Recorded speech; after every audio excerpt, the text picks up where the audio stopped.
श्री स्वामी समर्थ जय जय स्वामी समर्थ. श्री स्वामी समर्थ जय जय स्वामी समर्थ. देवघरात दिवा लावण्याची योग्य पद्धत. देवघरात दिवा लावत असताना वात कोणत्या दिशेला असावी, कोणता दिवा कोणत्या बाजूस ठेवावा यावर आपण थोडक्यात बघणार आहोत. वास्तुशास्त्रानुसार पूजा खोलीत दिवा लावण्यासाठी आग्नेय दिशा शुभ मानली जाते. ते जर शक्य नसेल तर पूजा पूर्व किंवा ईशान्य दिशा देखील शुभ मानल्या जातात.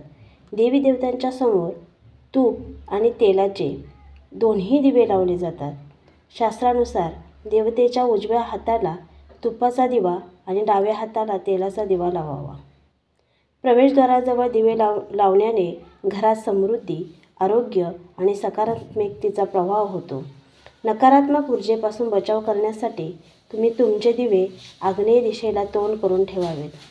संध्याकाळी दाराजवळ दिवा लावल्याने घरात सुख समृद्धी येते. दिव्यासाठी सर्वोत्तम धातू पितळ असल्याचे म्हटले जाते.